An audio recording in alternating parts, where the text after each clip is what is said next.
do a stop sharing there. So what I want to do just for a couple of minutes is talk about the relationship between social class and intercultural communication, and then but still doing some conceptual work here, and what we need to think about.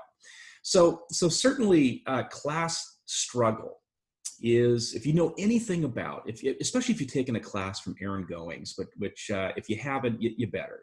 Dr. Goings is such a wonderful faculty member. His expertise is in labor studies, and I've learned so much from him, and just sort of, as a historian teaching us, the intricacies of labor history. And I'm not a labor historian, so I'm just going to give you the general take. It is can be summarized as this: class struggle is endemic to U.S. society and history. I mean, it is our society from the very beginning. Certainly with the institutions of slavery, the genocide of indigenous peoples, and land theft and property.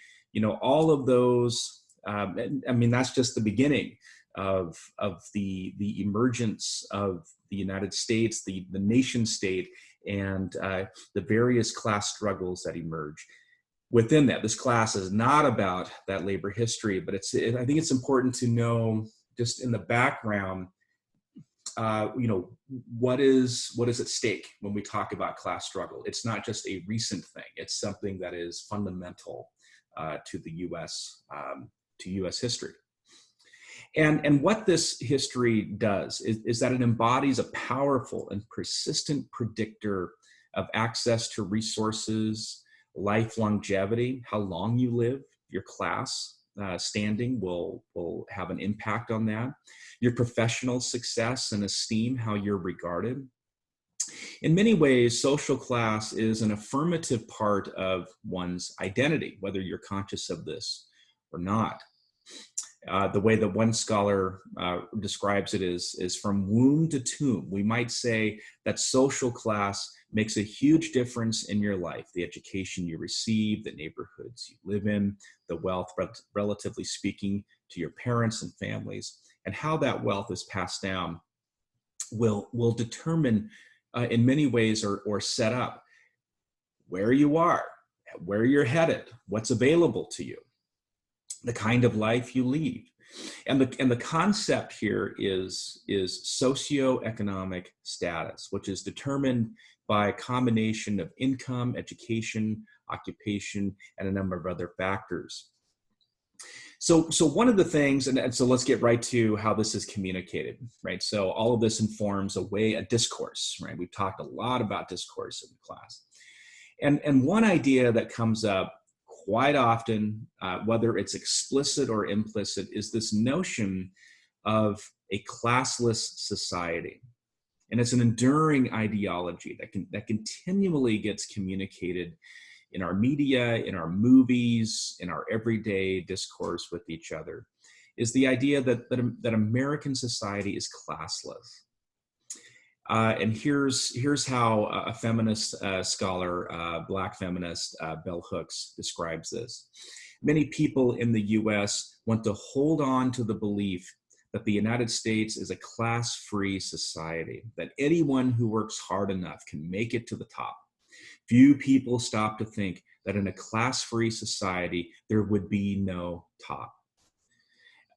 It's so deeply ingrained in us, this idea that somehow the way that America was founded was meant to be sort of a land of opportunity. I'm going to say a little bit more about that, but it's up to you, to make your way there. We're going to talk a little bit. This is what that documentary Class Dismissed is trying to get us to think about more critically, is how television perpetuated that idea and communicated not just stereotypes of working class people, but this idea that if you work really hard as a working class individual, the show goes, you can make your way to a better life.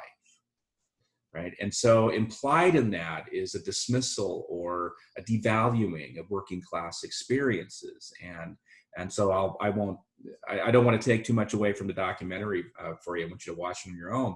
But think about television shows that you've either grew up watching or that are currently happening today, that you can see where some of that myth is still happening. So think about the language that we use to communicate class differences, right? It implies a hierarchy as well as a power difference. We've talked a lot about the postmodern critique, and that's what I'm giving you, by the way, is a postmodern critique. In the way that our language frames, upper class and lower class, working class, and the values and the stereotypes and the implications that we carry with us with each of these. In the PowerPoint, I give you what's called a social class spectrum, and take a look at that spectrum where you see upper class and poverty on the spectrum, and begin to think about your own lived experience, how you grew up, where you would position yourself, how you understood yourself. If we were in class, I would have us do an activity around that and have us do some discussion around it. But think about the language we use as well about the kind of society we live in. America is the land of opportunity. I said that already a little bit. The American dream, right? What is that dream? And what are we told about that dream? How are we communicated that dream? What are we expected to do vis-a-vis that dream? And what happens if that dream is not attained? Or it's not being attained, or we're not striving hard enough to attain it. I mean, all kinds of outcomes come from those, from that language. And this idea of the American dream, it affirms this premise that anybody can become wealthy, anyone can make it, because society is open and competitive, right? And I'm at this point, in political philosophy, I would argue the merits of those arguments. Here, I just want us to grab hold of the language that is a part of being in this social, political, economic structure, and how we internalize this, how we expect it of others, how we expect it of ourselves. A related ideology is this really pernicious notion that's been around for a couple of decades now. It's called the culture of poverty. And this is an ideology that shows up in different ways and manifestations. It's an ideology that blames poor people for their status in society, that people who occupy on the social class spectrum a poverty status, that they exhibit traits that keep them down. I'll put that in quotes, right? They don't value education. They don't work hard, right? A kind of laziness is a part of this culture. They don't want to, there's something about the culture that keeps them from wanting the things that society can give them if they work hard enough. Another ideology is this idea of academic capital.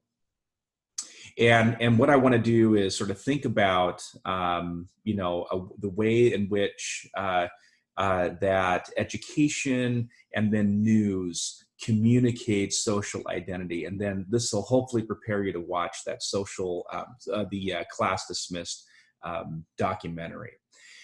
So how does education get us to think about these notions of social class? Well, one is this idea of academic capital. If you think about what education is a way of preparing us for a work life, a life that one is prepared to live.